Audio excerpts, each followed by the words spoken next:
So on this week's episode of the Overwhelm is Optional podcast, I'm really excited to have Neville Wright with me.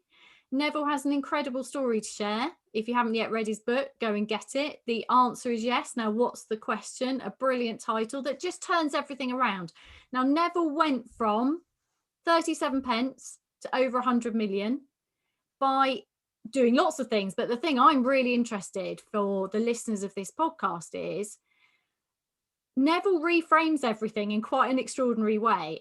And that has really helped him. And that's what really stood out for me about your story when I heard you talk. And that's why I've invited you here. So welcome, Neville. Tell me about, I'd really like to know about when you felt most stuck in your life, but you managed to use your brilliant reframes to get unstuck and just keep going. How did you do that? Tell us, pick a story. Well, how I was anyway, hello, and thank you very much for inviting me onto your podcast. And Marilyn's just brought me a coffee, which I'm desperate for. Thank you very much, Marilyn, and gives me a chance to understand the question. You want to know one time when my life changed? Well, just right? You have so many stories, and it's clear that you want to share those stories because there's so much wisdom there. And you and Marilyn have worked through a real roller coaster of a life to be outrageously successful. And what was clear to me is one of your strengths is you turn things around, like your title of your book. Got it. Yes. Yeah. So there's lots and lots of turning points. And I do think everybody has these in their life. Some people recognize them very much, and some people don't, and keep going along. And I think they're opportunities, and very often opportunities in disguise. One of those turning points and opportunities was in 1978 when we had a shop for a year, and Marilyn had spent probably 50 or 60 hours in that shop every week, and I'd spent the Saturdays in there, and then we used to go to the cash and carries in the evenings, and at weekends we used to go to London to the East End buy-in, and we did so much work. We was running around soaking in all it's just absolutely brilliant. It felt brilliant, and it was all new to us. And then when we went to see the accountant at the end of the year, they said, you have not earned anything. And so we'd done all the work for nothing, not even took a wage out of it. And we'd got £1,500 worth of extra stock on the shelves, which wasn't enough to push the business forward because we hadn't got the money. So we sold that shop, and I was going to sign for it on the Friday afternoon. And a rep came in. His name was Carl Davis. It's all in the book. And I said, well, we won't see you again, Carl. And he said, why? I said, well, because we've sold the shop because it's no good. We're not making any money. We're in the wrong position. And with that, he got up. We was eating fish and chips in the back of the shop. And he got up. He put his fish and chips down, and he got me by the scruff of the neck. He was about 30 stone, this guy was. I'd known him for a year, and he was very loud and articulate voice he was. And he grabbed me, and I was 9 stone soaking wet, and he pulled me out of the shop, and he says, you say you're in the wrong position. This is the main street coming in and out of town. And he swung me around like a rag doll. And he was so enthusiastic. He says, I've seen you and Marilyn work so hard for a year. And he says, and now you're going to give it all up because you think you're in the wrong position. And yet all these cars are passing and no one takes any notice of you because you're not presenting your business properly. And within about 5 minutes of going on, and that's there's 2 things here. One, we kept the shop because Carl had convinced me in that few minutes that it was the right thing to do. And 2, he was so passionate about my business and Marilyn's business, the passion there. And it wasn't anything to do with him, he was just passionate, and he showed me to carry on. That was one thing. And he showed me what passion was. I never knew what passion was for business until that day. And I'd been in business 4 years, and I'd never seen such passion. And it's like that changed my mind completely. I mean, somebody the other day I saw on Facebook says, if you need motivating, you shouldn't be in business. Well, God, I've been in business for 4 years, and that guy motivated me because he changed my mind, he changed my world, he changed everything, because he stepped me up to the next level. I didn't know there was levels, but he put right up, and then I could be passionate. I didn't know what passion was before. And I went into the shop and I said to Marilyn, we're not selling. Now, her being a Taurian, she would have said to me, if she didn't want to, she would have said, oh, no, I'm selling it, and that's it. But she didn't. She didn't want to sell the shop. But at the same time, I told her about what Carl had said and that we was going to give it another go. But who was I to say that tomorrow would be any better than yesterday, and we would still be working like mad with no money?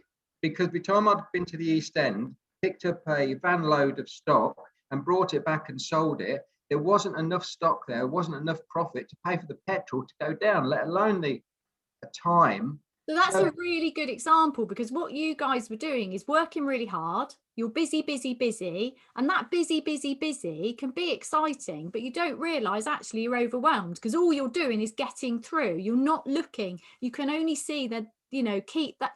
And I think when we get stuck in that just getting through, and we think we're doing the right thing, we're committed, we're working hard. I had a message from somebody today going, are you busy? I said, I'm not looking to be busy, because busy misses the point for me. So I love what happened there. So Carl you said he kind of changed your view, didn't he? He made you see the next level. He took you, I love the way he actually physically did, because he pulled you outside and went, you're on a main street, for goodness sake. So what changed then? Because you said you tapped into the idea of passion, and that's really interesting, because people think when they're really committed to their business, all they've got to do is work hard. But that wasn't working, was it? So what changed? Well, I focused. I focused on what I was doing. I didn't just go through the motions. Brilliant. Focused on everything. We spoke yesterday about the kaizen method, one small step at a time, and being in an area and don't feel.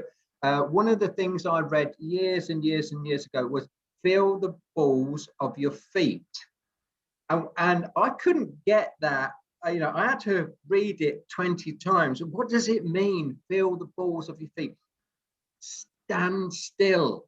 Stand still. You don't go running here and there like a bloodhound, following its nose. Stand still. I've got to stop you right there, because one of the things I'm known for is getting people out of their head into their body to create exactly that. And what I always do is, so I invite people to close their eyes and take their attention down to their feet. And I always start with feel your feet on the ground. And I have this 1 minute mark, it's called. And people are using it because they can pause for 1 minute, feel their feet on the ground, and it completely changes their perspective in 1 minute. So I love what you've said, that, because it completely connects with how I work, what I teach on this podcast. And that's really interesting. So feeling not your whole feet, though, you've just got the balls of your feet. So that's really interesting. It may have been a saying to get you attracted to what was on the page. I don't know. It was who knows? But I looked at it. It stopped me in the tracks, and I go, well, I don't know what they're talking about. Feel the balls of your feet, and and it was that was it. And that actually, going on to another little story, just proves what what it is. So the alarms went off in the latest shop that we'd got, and it was oh crikey, 160,000 square foot. You know, there's a lot of people at the time. There was about 80 people working in there, and the alarms went off, and this was for the fire alarm. Right. So in the warehouse, it was 12 meters tall. The racking was, and 2 racks deep. So you had to be a very skilled person to be on a fork truck with a little camera to go 12 meters high and 2 racks deep. And you could soon drop stuff, you know, and it could soon be a catastrophe. So anyway, this new driver came and he was told not to go in a certain place where there's lots of signs. So he did, as you do, and he knocked a 6-inch pipe and he broke the seal, and that was, and then water was coming out of that, and the fire alarms went off, and it was a flood, and I ran into the warehouse, and there was already about 30 people in there with the doors open, sweeping all this water out and trying to get it into buckets, and it was chaos. And I stood there for a second to assess the situation of all these people like going around like flies, panicking. And I'd got my security manager with me, and I said, Barry, what's situation here?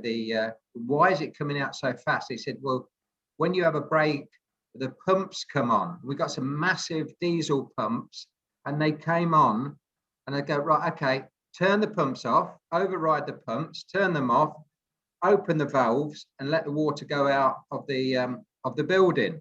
It's all right saying that, but when you've got, I think it was about 60,000 square foot in that area, 12 meters high, there's a lot of water, thousands and thousands of gallons of water, and it's still coming out.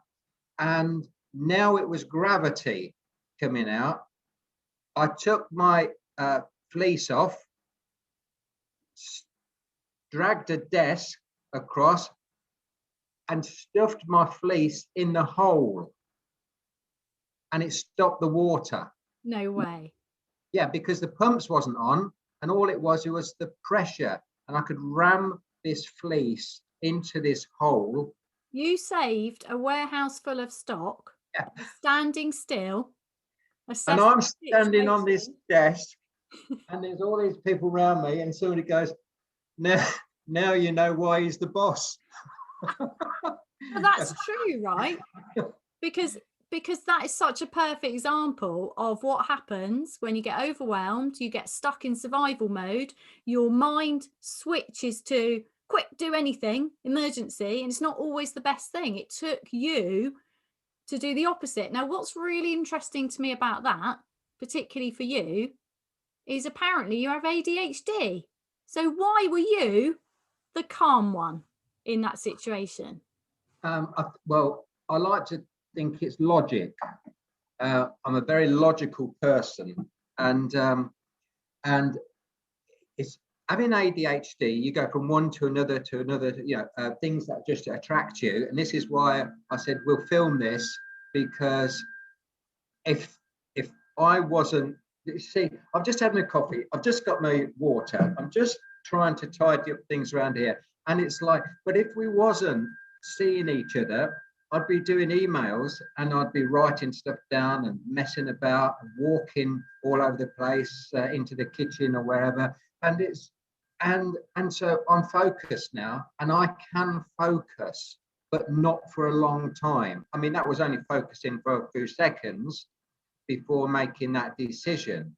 And I'm always being told by Marilyn, will you stop and let me finish what I was saying? And I've gone, no, I've got the answer, because she comes out, what are we going to do about this? And starts with the problem. I've got the answer. That's it. Don't say anything. Let me finish, she says. Let me finish. I go, no, you don't need to finish. You know, we're going to do this. We'll make a decision. So it's that kind of ADHD that's that that is really, really good for me, but it aggravates a lot of other people. So I could do that. You know, I could just stand there for a few seconds and assess the problem and get the answer for it. So I love your story about the warehouse, partly because it's hilarious that you just stood on a desk and shoved your fleece in to stop the water. But it also shows how important it is to just pause and take an overview, change your view, not get caught up in the busyness, the overwhelming, reactionary kind of state, and just to stop, feel your feet on the ground and think, and then do the simplest thing. And it is about keeping it simple, isn't it? It is about getting out of your own way. So people could look at you and say, well, it's all right for him. He's built this huge business. You know, it was obviously he was very lucky, or it was this, or it's this. But your book clearly shows that it was a series of decisions where you learnt a lot and you kept reframing it. So what would you say to, there's a lot of people at the moment who are entrepreneurs, but they're struggling because the world's a little bit weird at the moment, and they might have been struggling already, but there's even more to think about, to get overwhelmed by. There's a lot of people stuck. So you're really successful. What would be a really simple way for them to get out of their own way and just get a bit of momentum, get the passion back? Well, yeah, you said there's so many people who are waiting. They're waiting for the sun to shine. Well, the sun's shining today. They're waiting for the snow to go away. They're waiting for their certificate to come through. They're, you know, if they've done exams, they're waiting for the exams to come through, and they're waiting and waiting, and shall we say, procrastinating. And I think I say in my book quite a bit that you've just got to get off your backside and do something, do anything that you're capable of doing, and then do the next thing and the next and the next. And some people, a lot of people don't agree with that. They're waiting because they are skilled, and they're waiting for the right job, the right opportunity, and the opportunity and the right job is out there if that's what they're looking for. But it's like, it always reminds me of if you want to go to Scotland and you're in London and you're taxiing down the runway, you're probably heading for France. Because that's the way the plane is going. The plane is going into the wind, and you want to go that way, but the plane is going that way.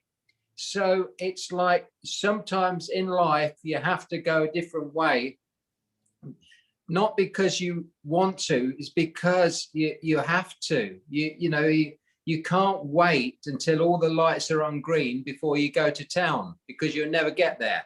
So therefore, you've got to go a different way, and you've got to do whatever you can do, and now, because so many people procrastinate, so many people. Look at I went on a diet. That was one of my New Year's resolutions. I went on a diet the 1st of January. Well, it was Christmas, before Christmas. So I thought by the end of January, I'll have lost 8 pounds. And by the end of January, in the 30 odd days, all I'd lost is 30 odd days. So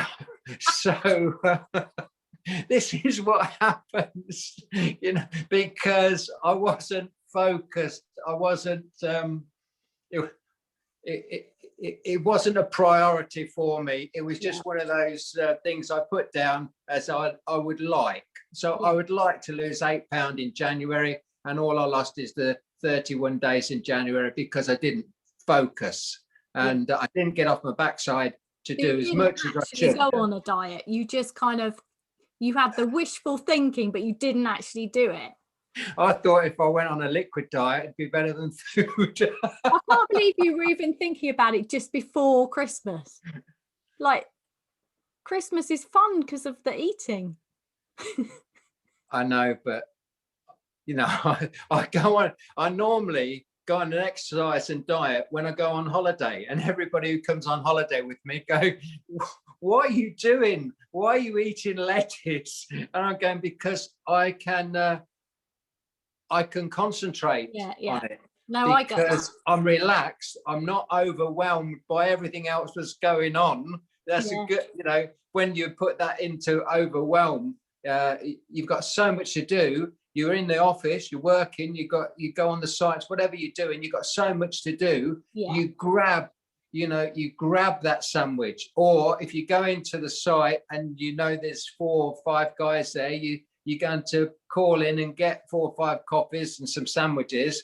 Are you going to leave yourself out? Or the burger van comes round for the bacon butties and the sausage butties and whatever. Are you going to stand there and not to eat with them? So actually the holiday gives you the space to really focus. Exactly, it does. And I need a holiday. Oh God, we all need a holiday. Yeah, so I need a holiday to focus on on health. Yes, absolutely. Yeah. So I love that bit of advice, because that I really like advice that empowers people to start where they are, rather than thinking they need to learn more and more and more and keep absorbing information, or they need to be better, or they need to be more confident, or they need to be more.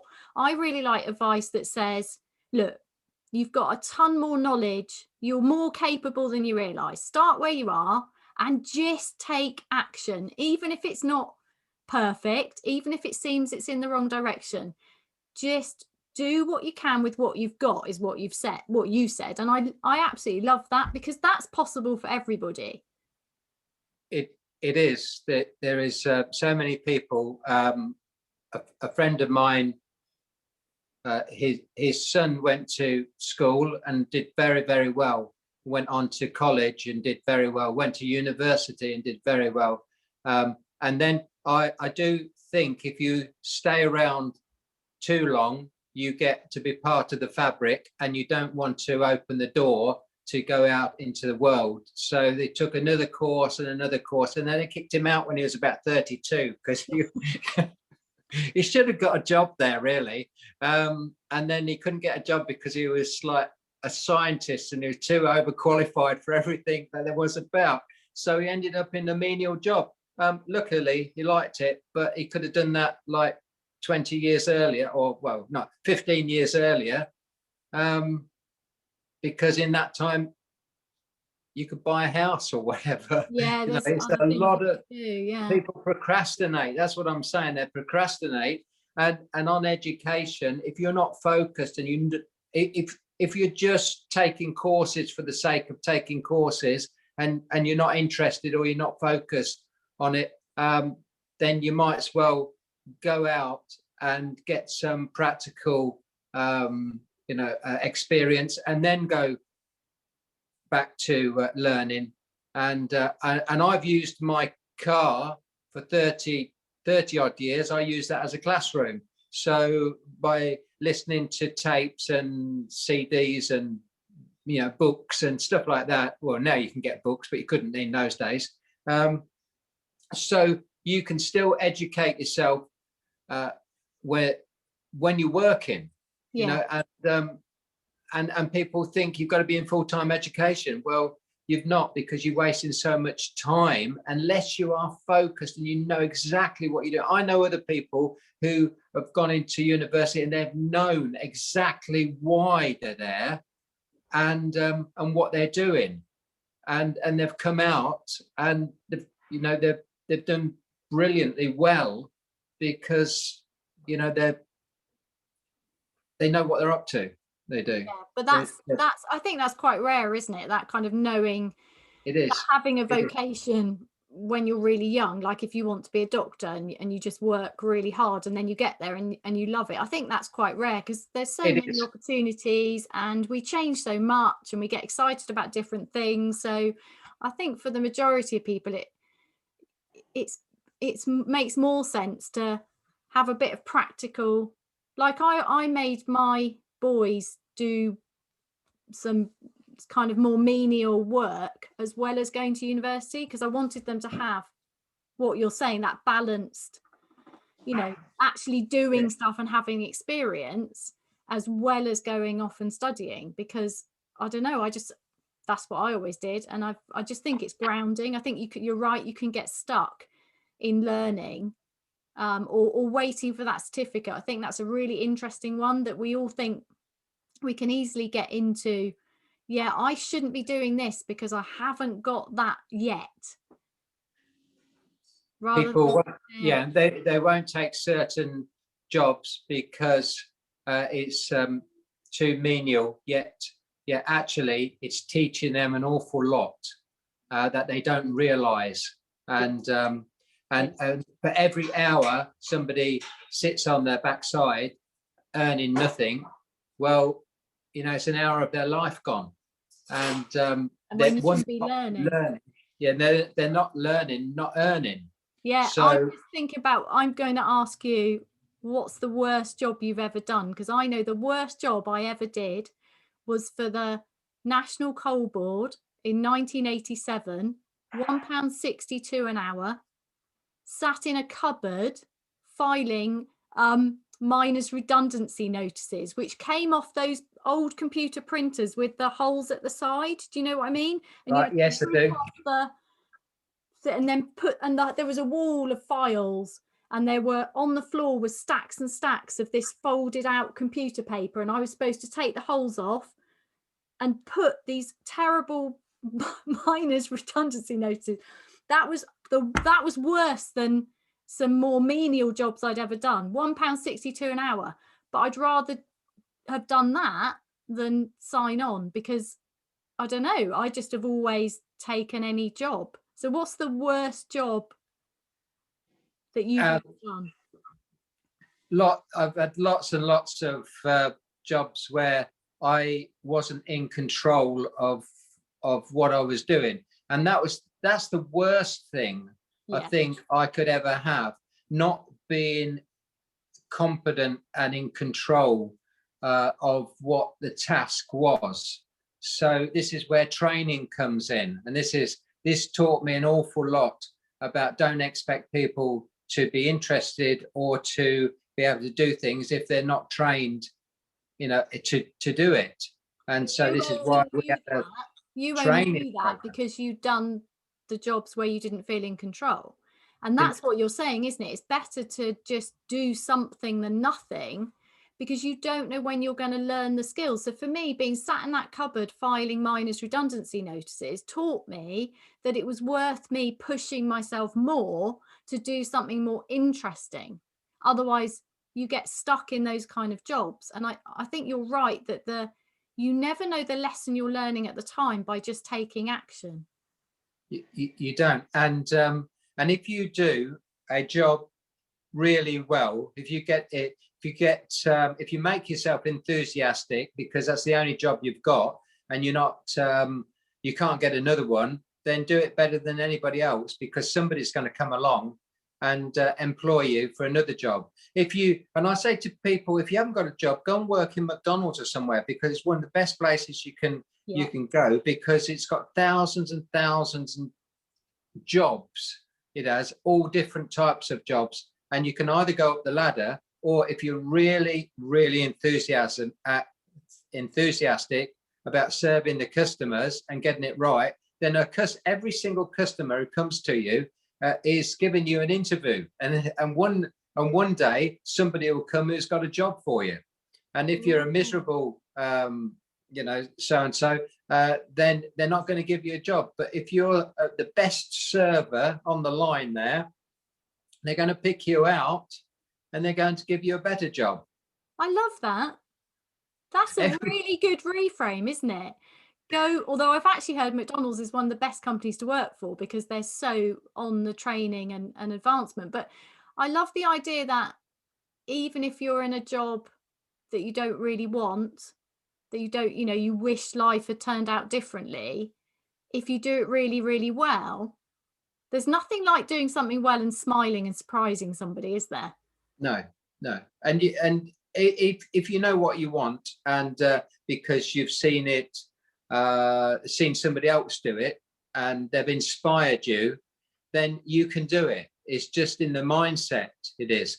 But so people want to be instant millionaires, and unless you win the lottery, you know, you're not going to be an instant millionaire. That's the only way to do it, I believe, to win the lottery. And boy, didn't I want to win the lottery when I was young, you know. So once you've got that out of your mindset that you're not going to, you've got to start working yourself, you know. You can't have people give you. And then what would you do if you got £1 million? I was going to say, what would you do? Yeah, what would you do with it? Yeah. And the money would go to somebody else who would look after it. And that's what money does. It gravitates to somebody who's working it and looking after it, because money is like the same as people gravitate to somewhere that they're going to be looked after, and they're going to be made use of. Their talents are. I love that. So I did read in your book or somewhere that you think there should be, was it 1 million more self-employed people or something? I do. I'm really interested in that. I agree, but I want to know why you wrote that, and I'd like to know a bit more about that. Well, just ring any big utility company and try and get through to somebody and try and get anything done. You know, it's virtually impossible. Whether it's a telephone company or a gas, electric company, whatever it is, you know, and try. People are looking for something, for solutions to their problems, and the bigger the companies get, the worse the solutions get, because then you're talking to somebody like in a different country who knows nothing about what's happening in your area. So the more self-employed people, the more, I know it's dreadful at the moment for entrepreneurs who are stuck with certain situations, like the restaurants closing. You know, we've got investments in about 30 restaurants in the centre of London. Well, if you was out in the sticks, you could do your takeaways, but you can't in the centre of London because there's people are not using the offices. Thousands and thousands of people are not going to the offices. You know, if they've been relying on those, it's very, very difficult. So, but if you are a self-employed person, you can get a burger van. You can get a little. You can do something different. You have to find the customers, and then you start employing people, and then you're educating people. It's a lot different being educated by a self-employed person than it is to go into a big corporate and be educated. Completely different, because I find that when you're in a big corporate, they'll give you a niche job to do in a chain of jobs, and everybody is doing a niche job, and you can't connect all the dots. Whereas in a small company, you can wear so many hats and understand and learn how to run a business. So because you're doing everything from the ground up, and you understand the whole process. If you get bigger and go to a big company, you can't understand the whole process, so you just do a niche job, and then if you're made redundant, where do you find another job to fit that niche? Yeah, it's very difficult. So I think you need another 1 million self-employed people to make the country work. But I've always thought that, you know, for the last 40 years, I've always thought you need another 1 million people. And now you need even more, you do. And now it's a great opportunity. Go on, what's the opportunities now? So say you've got somebody who's stuck at home, they've realised that job security isn't what it was because the world's changing. What can they do?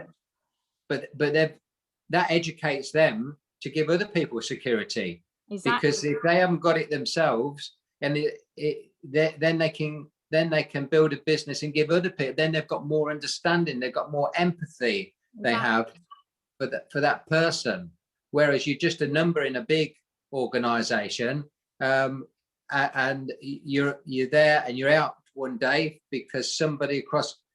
I've had a situation where somebody in America makes a decision and I've lost my job in England. It's just like that. Yeah. They don't know you, they don't care about you, they don't know that how your life will be impacted. So therefore, when you've got a small group of people, they understand a lot more.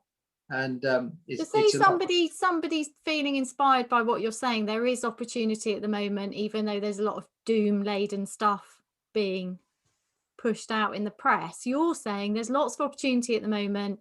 We need more people to be self-employed. What would you suggest people do? Say they're listening and they're saying, yeah, okay, then what do I do though? Because it's too easy, I think, for people who aren't yet entrepreneurs or are struggling, overwhelmed entrepreneurs, to look at you and go, it's all right for you. So how can we turn it around and say, and get them into that feeling of, yes, there is something I can do? Well, you find something you can do a little bit better, a little bit quicker, a little bit cheaper, a little bit or dearer, because there's niches where you can, put your prices up and so it's what value do you give to somebody? So walk down the high street today, and see all the things that you don't like and all the places you don't go into today, and why don't you go into them? What's the reason? And could you do it so you could make people happy?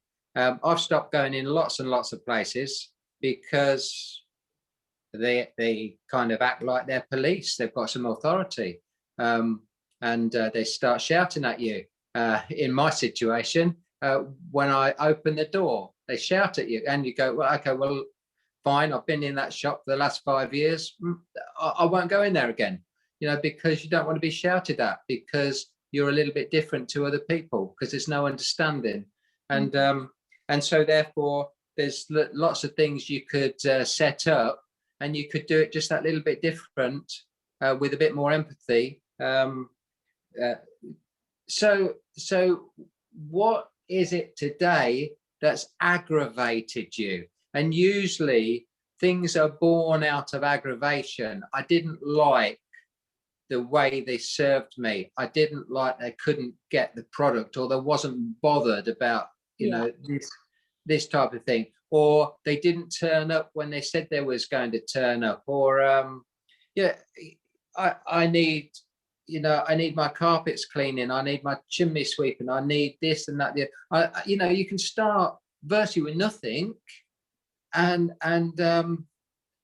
then. But the problem is that people very often, they start to do something and they think that's it, that's the world.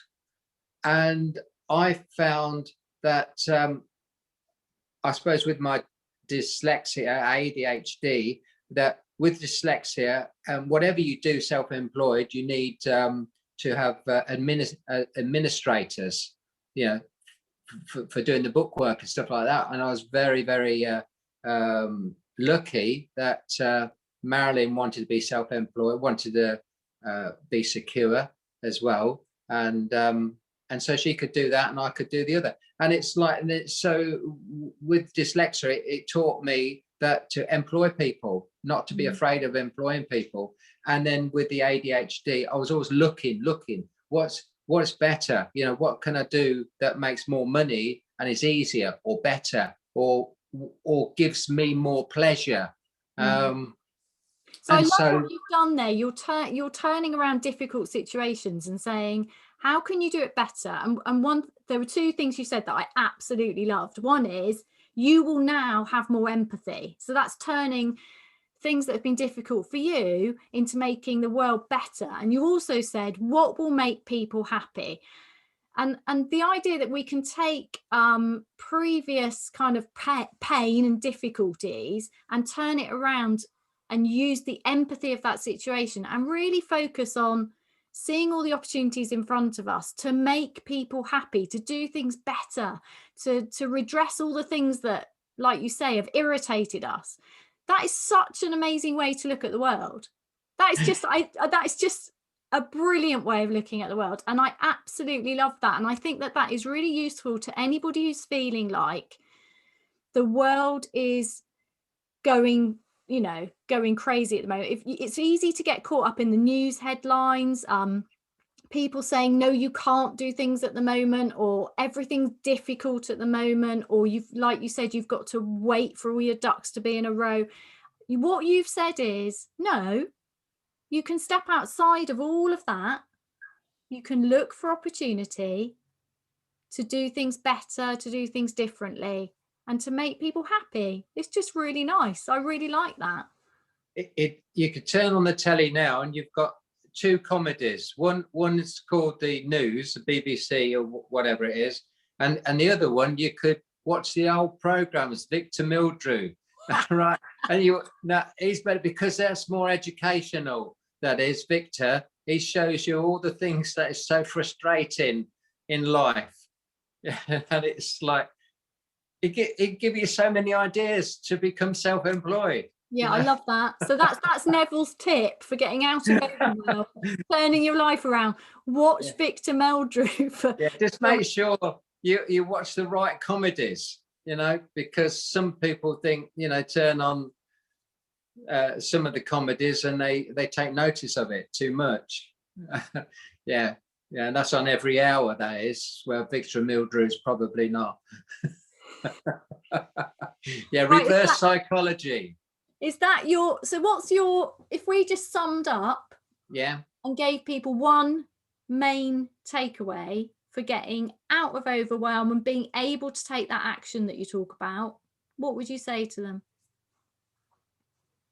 Well, a stopped clock is right twice a day.